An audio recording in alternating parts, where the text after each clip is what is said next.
आज अपने 18 वर्षीय बेटे श्रेयस का अर्थी उठाते समय रजनी अपने पति अजय के कंधे पर सर रखकर फूट फूट कर रो रही थी। अजय भी उसको सांत्वना दे रहा था। उनकी शादी को 20 वर्ष हो गए थे, लेकिन आज पहली बार शायद वो एक दूसरे को सहारा देते दिखाई दे रहे थे। अजय और रजनी के संबंधों में कभी मधुरता नहीं रही। रोज होने वाली छोटी छोटी सामान्य घटनाएं भी विवाद का विषय बन जाती थी। श्रेयस के जन्म को 1 वर्ष भी नहीं हुआ था कि दोनों अलग हो गए, लेकिन दोनों अलग भी नहीं हुए। अजय तलाक लेना चाहता था तो रजनी तैयार नहीं हुई।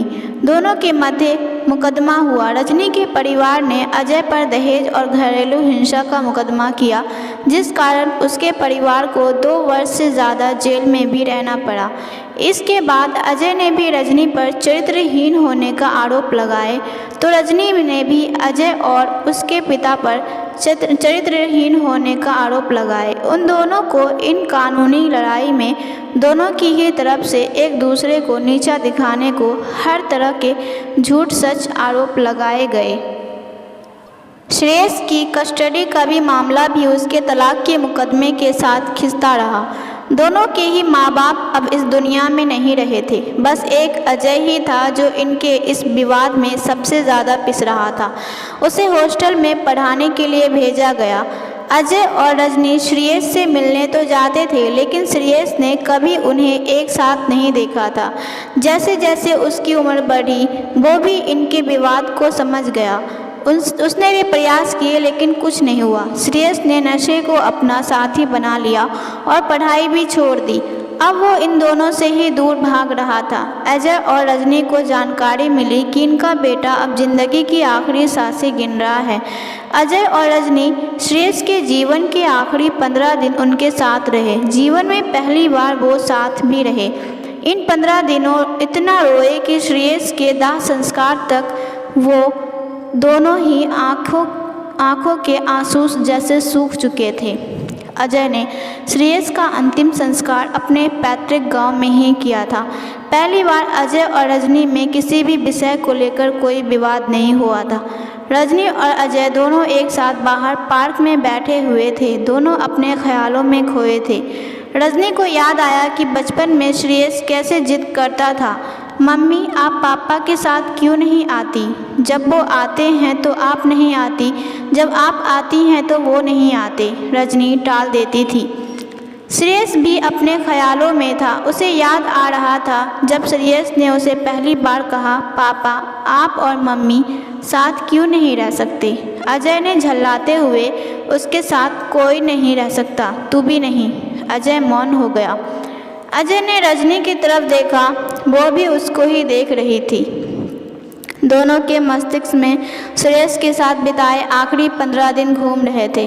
रजनी को याद आया जब श्रेयस ने उन दोनों से कहा था, मम्मी मैं हमेशा आप दोनों को साथ देखना चाहता था, जैसे और बच्चे की मम्मी पापा होते थे। जब भी आप दोनों के साथ आने की बात की तो आप दोनों एक दूसरे के लिए बस आग ही उगली। श्रेयस ने एक लंबी सांस छोड़कर कहा, मम्मी बुआ के यहाँ गया तो वहाँ सब लोग आप पर बहुत ही गंदे इल्ज़ाम लगा रहे थे, और मामा के यहाँ गया तो वो पापा पर बहुत ही गंदे आरोप लगाते थे।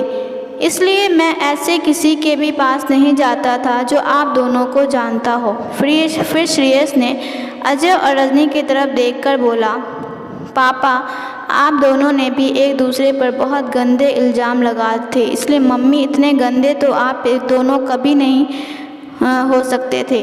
रजनी और अजय दोनों की आंखों में अश्रुधारा बह रही थी। अजय ने श्रेयस के माथे पर हाथ फेरते हुए कहा, बेटा तेरी मम्मी कभी गलत नहीं थी, वो बस उसे नीचा दिखाने के लिए मैंने झूठे इल्ज़ाम उस पर लगाए। रजनी भी बोल पड़ी, बेटा हम दोनों ही एक दूसरे को नीचा दिखाना चाहते थे, हराना चाहते थे। मैंने इल्ज़ाम झूठे ही लगाए इन पर। हकीकत तो ये थी कि हम दोनों कभी भी एक दूसरे को जान ही नहीं पाए। इन 15 दिन के दौरान अजय और रजनी को एक दूसरे के संबंध में बहुत ही सामान्य जानकारियाँ पहली बार ही मालूम हो रही थी। कहने को उनकी शादी हुई थी, एक बच्चा भी हुआ था और दोनों ने 3 वर्ष साथ भी बिताए, लेकिन वो कभी एक दूसरे के व्यक्तित्व से परिचित ही नहीं हो पाए। अजय और रजनी दोनों ही अतीत की कल्पनाओं से बाहर आए और रजनी फिर से रोने लगी। अजय ने रजनी के सिर पर हाथ फेरते हुए कहा, अब सब कुछ खत्म हो गया। रजनी ने शांत होते हुए कहा, अजय सच ही है ना, हम दोनों तो कभी एक दूसरे को पहचान ही नहीं पाए। माँ बाप ने हमारा रिश्ता तय किया, लेकिन हमारी ज़िंदगी का फैसला भी वो ही कर रहे थे। और तो और हमें साथ रहना है या अलग, ये फैसला भी हमारा कहाँ था, उन्होंने ही हमारे लिए किया। अजय ने ज़मीन की तरफ देखते हुए कहा, ठीक कहा तुमने, हमने कभी ये जानने की कोशिश ही नहीं की हम एक दूसरे से चाहते क्या हैं।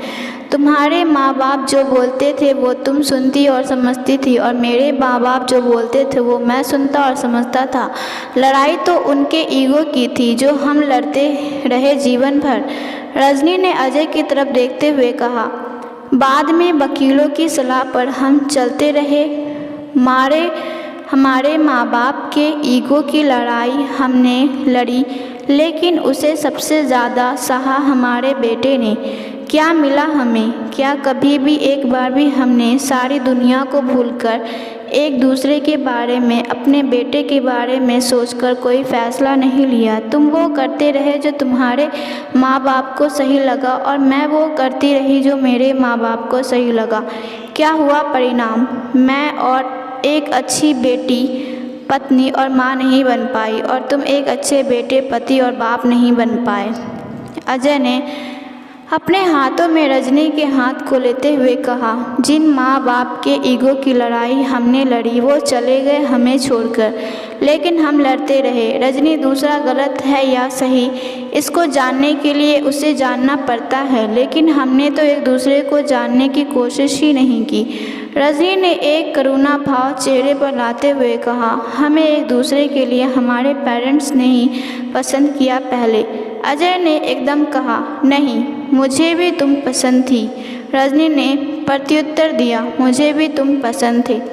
अजय ने लंबी सांसें खींचते हुए कहा, फिर क्या था जो हम साथ नहीं रह पाए? रजनी ने कहा, तुम मेरे पेरेंट्स की एक्सपेक्टेशन पूरी नहीं कर पा रहे थे, और मैं तुम्हारे पेरेंट्स की। हम दोनों ने तो शायद कभी एक दूसरे से कोई एक्सपेक्टेशन भी नहीं रखा कभी। अजय ने कहा, काश हमने एक दूसरे को समझा होता, काश एक दूसरे से पूछा होता कि हम चाहते क्या हैं, काश सीरियस के बारे में सोचा होता, काश। रजनी के चेहरे पर सख्त भाव थे। अजय, जिंदगी के इस आखिरी मुकाम पर हम दोनों एक दूसरे का सहारा बन सकते हैं, लेकिन नहीं, ना तुम मुझे सहारा दोगे ना मैं तुम्हें, ये ही सज़ा है हमारी। अजय ने भी शक्ति से कहा, हाँ, प्रायश्चित तो हम कर ही नहीं सकते, अब हम दोनों को जीना है इस काश के साथ।